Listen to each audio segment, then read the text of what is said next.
अपनी मांगों को लेकर निगम कर्मचारियों ने दिल्ली सरकार और मेयर के खिलाफ सीएम अरविंद केजरीवाल के घर के पास विशाल प्रदर्शन किया, जिसमें काफी संख्या में निगम कर्मचारियों ने हिस्सा लिया। निगम के कर्मचारियों ने दैनिक सवेरा को बताया कि लगातार अपने वेतन के साथ साथ कच्चे कर्मचारियों को पक्का करने को लेकर और पेंशन को लेकर निगम कर्मचारी परेशान हैं।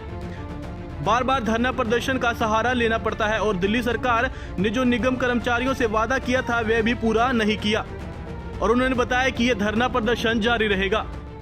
देखिए, हमारी मांग क्या है। माननीय केजरीवाल जी ने ये कहा था कि आप हमारा दिल्ली में सीएम बनाओ, हमारी मेयर बनवाओ, जो भी, क्योंकि जब भाजपा थी एमसीडी में मेयर थे भाजपा के, तो तब इन्होंने सदन में बड़े जोर से कहा था कि कच्चे कर्मचारी को पक्का करो, 25-25 साल हो गए, पक्का करो। उनका गुजारा नहीं चल पा रहा, नहीं तो निगम हमें दो। अब निगम में इनकी सरकार बना दी है, वोट देकर समस्त दिल्ली के निगम के कर्मचारियों ने इनके मेयर बना दिए हैं। हमने काफ़ी चिट्ठी लिखी कि अपना दुख दर्द बता सकें, लेकिन इन्होंने नहीं सुनी।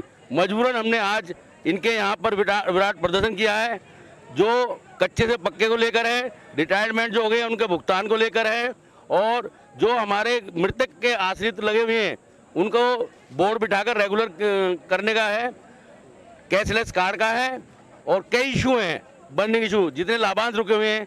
तो मेन हमारा है, जो 25-25 साल हो गए हैं, कर्मचारी बुजुर्ग हो रहा है और रिटायर्ड भी हो रहा है, कच्चा ही रिटायर कर रहे हैं उम्र के हिसाब से, तो पक्का नहीं किया जा रहा। हमने आज यहाँ पर इनके कान खोलने की कोशिश की है, विराट प्रदर्शन किया है, अभी तक कोई संदेश नहीं आया है। अगर नहीं आता है तो हमारा आज से ही अनिश्चितकालीन धरना चालू होगा। प्रदर्शन से पहले मेयर साहब से मुलाकात करी आपने? बिल्कुल गए थे, उन्होंने मिलने की इजाज़त ही नहीं दी, जबकि हमने आज तक कभी मेयर से समय नहीं मांगा, क्योंकि मेयर हमारा ही प्रतिनिधि होता है, तो उनसे समय लेने का क्या सेंस बनता है। वो हमारे लिए बने तो हम गए, लेकिन उन्होंने कोई भी रिस्पॉन्स नहीं दिया। तो कर्मचारी अब काम करना बंद कर देंगे जब तक मांगे पूरी नहीं होगी? देखिए, अभी क्या है, अभी हमारा ये चल रहा है, अनिश्चितकालीन धरना चलेगा। एक ट्रेड यूनियन का प्रोटोकॉल होता है, एक समय पीरियड होता है, जब धरने का हमारा समय पीरियड पूरा हो जाएगा फिर काम बंद हड़ताल चालू होगी। इससे पहले हम अब कल से शुरुआत करेंगे।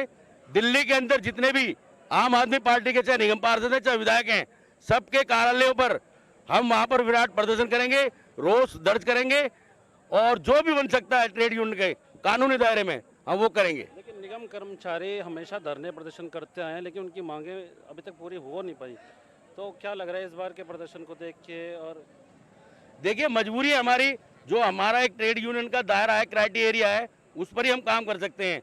कोई हमारे पास ऐसा हथियार तो दे नहीं रखा कि हम शासन प्रशासन से लड़ सकें। अब हमारी बातें नहीं मान रहे तो आने वाले हम 24 में हम बता भी देंगे, क्योंकि वोट की चोट हम दिखा देंगे। और हमने मन बना लिया है अब, दिल्ली के वाल्मीकि समाज ने, निगम के कर्मचारियों ने, क्योंकि निगम में पर्टिकुलर से एक कौम काम नहीं कर रही है, सातों कौम काम कर रही हैं, तो वहां पर हम दिखा देंगे। आने वाले 24 में हम वोट का बहिष्कार करेंगे, हम किसी पार्टी को वोट नहीं देंगे। दुख का विषय है कि कर्मचारियों को हमेशा अपने हक के लिए, अपने अधिकार के लिए रोड पे उतरना पड़ता है, लेकिन कुछ सरकारें जो हमारी या जो हमारे ही लोगों के द्वारा चुन के बैठा दी गई है, जैसे कि पहले कहा कि मुझे मुख्यमंत्री बनाओ तो मुख्यमंत्री बनाया, फिर कहते कि भाई बीजेपी जो ना निगम में बैठी है वो मुझे मैं पैसा देता हूँ वो खा जाती है। अब तो मेरे कर्मचारियों ने वो भी बैठा दिया उनको, अब भी वो काम नहीं करते। तो ऐसी भ्रष्ट सरकारों के लिए बिल्कुल सही कहा है, जब तक हम वोट की चोट इनको नहीं देंगे इनको नहीं समझ आएगी, क्योंकि ये क्या करते हैं, झूठे वादे करके, झूठे लुभावने सपने देके हमारे कर्मचारियों को छल लेते हैं। लेकिन आने वाले टाइम में इनको हम बताएंगे कि जब निगम का कर्मचारी इनको छलेगा तो इनकी कुर्सी कहाँ जाएगी। जो हमारे कच्चे कर्मचारी हैं, आज से 25-25 साल हो चुके हैं, 20-20 साल हो चुके हैं, उन्हें पक्का नहीं किया जा रहा। तो हमारी सबसे पहली मांग ये है कि उन्हें सबको स्थायी किया जाए, पक्का किया जाए। दूसरी हमारी मांग ये है कि जो अपने माँ बाप की जगह लगे हुए हैं उनको तुरंत प्रभाव से अभी स्थायी किया जाए। तीसरी, जो डेथ हो चुकी है, किसी जो भी हमारे भाई बहन की डेथ हो चुकी है, उनका अंतिम लाभांश तत्काल प्रभाव से दिया जाए। और चौथी मांग हमारी ये है, जो आदमी रिटायरमेंट हो चुके हैं उनको, जो उनका अंतिम लाभांश है, उनको सारे लाभांशों का अर्जित दिया जाए, ताकि हम जो धरना चल रहा है हम उसी को सफल बनाने के लिए। एक मसला ये भी आ रहा है कि 2004 से जो पक्के करे गए थे उन्हें 2013 से किया जा रहा है, उसका क्या मामला है? उसके लिए मैं आपके चैनल के माध्यम से बताना चाहता हूं, जो सादरा साउथ में इन्होंने सर्कुलर निकाला हुआ है कि हम 2004 से मानेंगे नहीं मानेंगे, 2013 से मानेंगे, ये तोलगी फरमान है। जब सारी दिल्ली में, टोटल सारी दिल्ली में जब 2004 से पक्के मान के इनका अंतिम लाभांश दिया जा चुका है, तो उसके साथ सौदरा साउथ में सौदा व्यवहार क्यों? तो हमारी मांग ये है कि 2004 से उन्हें स्थायी माना जाए और जो उनका लाभांश है, अंतिम जितने भी लाभांश बनते हैं उनको दिए जाए। नई दिल्ली से दैनिक सवेरा के लिए अमन की रिपोर्ट।